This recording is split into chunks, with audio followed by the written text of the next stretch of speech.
ડેસર તાલુકામાં પ્રધાનમંત્રી આવાસ યોજનામાં લાભાર્થી પાસે હપ્તા માટે પૈસા પડાવવાનું કારસ્તાન સામે આવ્યું, જેમાં આવાસનો પ્રથમ હપ્તો જલ્દીથી જોઈતો હતો તો ઉપર પૈસા આપવા પડશે એમ પણ કહ્યું. તો આવાસ લાભાર્થીને પાસેથી રૂપિયા પડાવવાનું કારસ્તાન તંત્રના કાને પડતા તાલુકા વિકાસ અધિકારીએ કમર કસી છે.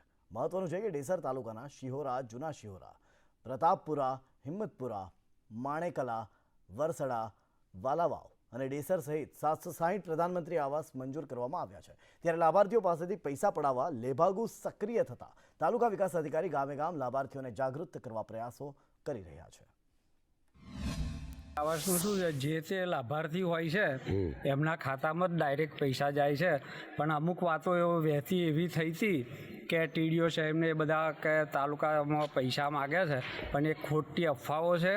કારણ કે ટીડીઓ સાહેબે એવું કહ્યું હતું કે જો કોઈ બી લાભાર્થી જોડે પૈસા માગે તો અમને તરત જાણ કરો, તો અમે પોલીસ ફરિયાદ કરીને એની ઉપર એક્શન લઈએ.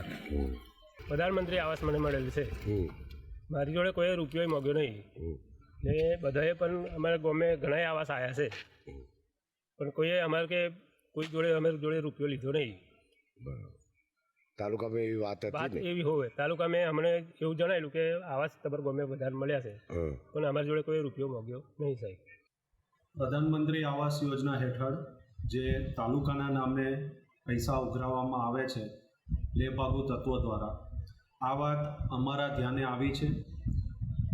એ અનુસંધાને અમારા દ્વારા દરેક ડેસર તાલુકાના દરેક ગામમાં જઈ અને લાભાર્થીઓ જોડે બેઠક કરી તે લોકોને સમજૂત કરવામાં આવી રહ્યા છે કે પ્રધાનમંત્રી આવાસ યોજના હેઠળ તમારા ખાતામાં સીધા જ રૂપિયા જમા થઈ રહ્યા છે.